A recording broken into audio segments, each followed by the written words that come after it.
Hi students, I am uploading another video here for our guest lecture since there's no one doing this topic as well, but starting next week we have someone signed up for a topic, so you will get to see someone other than me. This subject matter is about gene-environment interaction, what that means and what are some aspects of the importance of this. Well, I think some of this is pretty clear to you all already, or you may have encountered it in other classes. But essentially, this has to do with when we want to understand why a phenomenon happens. So in the field of psychology, and we're talking specifically about personality, we want to understand what the causes of personality are. And so these last few chapters have been going over that. But most causes of any phenomenon have a relative influence or weight, meaning that we now know that very little is exclusively caused by genetics, at least according in the realm of human beings and why we do what we do and how we are how we are. And very little is exclusively caused by our surroundings, our environment, our situations that we find ourselves in. Generally, the phenomena in question or personality is caused by both.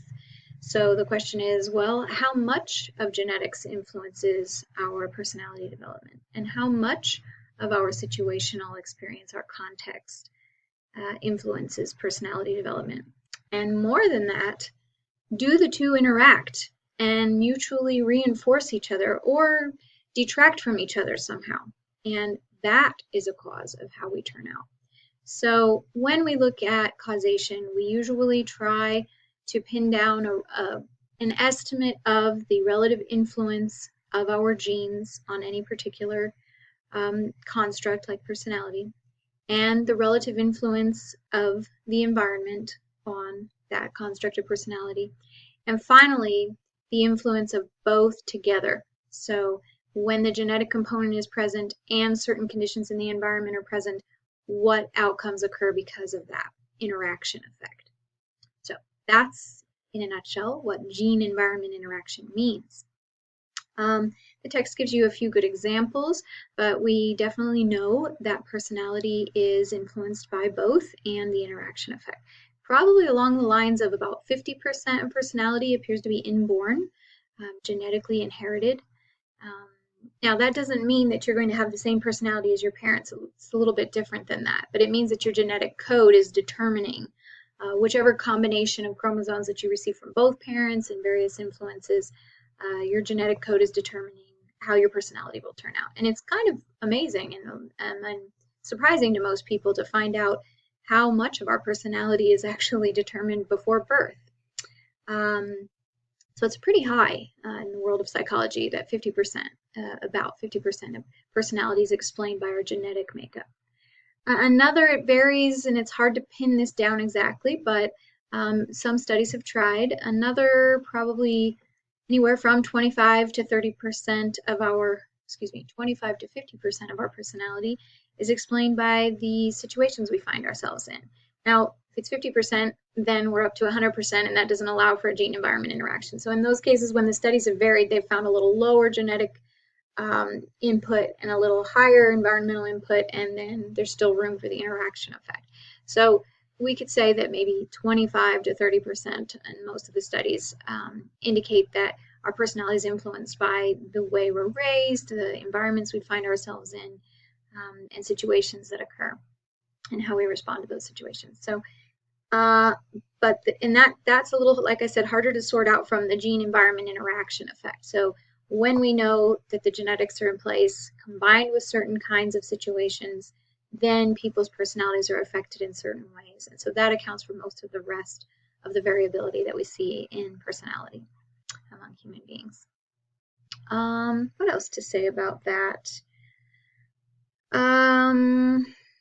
I could give kind of an example that's interesting, I think, and the text talks about this a little bit too, that within the United States, we have a pretty unique history compared to a lot of countries in the world. And we are, as we know, an immigrant nation. So nearly everyone except our first peoples, our native tribes, and even they immigrated way back when from Asian countries. But Since then, say in just the last 500 or so years, nearly everyone in the United States is immigrant. And so there's this question about whether the kind of people who would choose to immigrate are different than the kind of people who would choose to stay in their home countries. And of course, we think that there are differences there, possibly in personality. So this can play into how this starts to play into genetics is that when a group of people immigrate to a new country and then they meet marriage partners or people with whom they have children, they are combining their genetic makeup with each other, and they're both probably more of a type of personality that's willing to try new things. So maybe high in openness to new experience, maybe high in extroversion or higher, because they maybe want to see new places, new people, have high sensation-seeking kind of experiences. And so they then would go on to, we would start to have a pool within our genetics that was slightly favoring those genetic components of personality, because those are the people that are meeting and marrying and having children over, say, a few generations. And that's in fact what some scientists have found, is that in the home countries where immigrant populations have come from, the people that stay have somewhat different levels in certain areas of personality than the people who traveled and who decided to relocate and migrate somewhere else. So we could say we might be kind of a nation of risk takers to some degree, and we, as well as, I don't know, more openness or, pursuing intellectual and creative pursuits, the need for stimulation, that we have that a little bit higher than other nations, and possibly even slightly higher levels of extroversion. So that's interesting to think about on a cultural level as a people, where we've been developing. Now, that doesn't talk so much about the environment, a little, in that the kinds of skills you would need and to survive in a brand new foreign land, that would demand of you because of the environment you've placed yourself in. And so the chapter talks about this as being, that's partly the passive, right? So yes, the passive gene-environment interaction is when well, no, I think I've got that wrong, sorry. Yeah, it would be the active, not the passive, type of gene environment interaction. Because of your personality, you have chosen a different environment to be part of. You've moved, you've immigrated, and now you're dealing with that. And so then the after effects of that, being in that new environment and what it demands of you, could strengthen that part of your personality even more. And so that's where the genes and the environment are like playing off of each other and strengthening each other. So that's one kind of gene environment interactive, is that active one, where we select environments to put ourselves in because of our nature, because of our personality. And let's see, along those lines, then we would pass on those genes to our offspring, like I said, and so we could start to see a nation of people that have higher traits in those areas. And it's reminding me of a series of books that I'm sure some of you have read or heard about or seen at some point in your lives, but that Little House on the Prairie series, where Laura Ingalls Wilder, her family, is moving across the west of the United States in pioneer times and facing many obstacles as a result of that. And I remembered, not as a child, I just took it for granted as a child, but as an adult rereading that series and thinking after a while, like, what in God's name was the father thinking? Like, this was pretty much her father who kept wanting to move the family every couple of years, hence each new book. And I've read about her autobiography, that the books are slightly fictionalized, but mostly true. And that they started out on the East Coast, where life was very established in the United States, especially for a family of their background and being European Americans. And they had connections there, they had family, there were cities set up, there were pretty predictable parts to life at that point in the U.S. history for those kinds of families. And instead, he decided, nope, we've got to go out and strike out on our own and claim our own land, even though they had potentially could have a perfectly decent life where they came from. And if you read the book Farmer's Boy, which is about Alonzo Wilder, is that right, Alonzo? I feel like I'm saying his name wrong. It starts with an A. But anyway, her husband and where he grew up. So his family didn't make that choice. They grew up on the East Coast in a smallish town, but they had plenty to go around for their big family. That you, when you read that story, it's so different in comparison to what her childhood was like. It was not fraught with constant danger and death and terrible weather that couldn't be dealt with and houses that weren't up to snuff and all of that she dealt with. And oh yeah, he had a funny name. It was unusual. So something like that. But anyway, I can't think of what it is right now.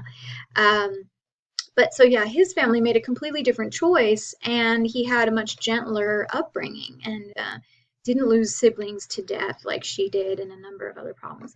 And so yeah, what was it in her father and his personality that drove him to keep doing that and kind of dragging his family through these adventures that ended up being extremely dangerous at times and facing obstacles that they had no idea how to deal with and just tried to survive? Whereas her husband's parents were quite different. So that is kind of an example of these differences in people, and then what the environment that they put themselves in then might further change or demand of their personality. All right, well, I should wrap this up. The last thing that I wanted to say was about epigenetics. Since your book doesn't talk about this much, I did put a slide in the PowerPoint about this, but epigenetics is the idea, if I use the Little House on the Prairie example again, what's possible is that if Laura Ingalls Wilder's father continued to put himself in these situations and really intensified his own personality that may have been extroverted and sensation seeking and highly open to new experience and maybe even a bit of neuroticism as well, because that's the combo that seems to be the highest. Sensation seekers are high in neuroticism or N, and also high in extroversion or E. So the two together. So is that enough that he did that, that he could have changed his own genetic code in his own lifetime?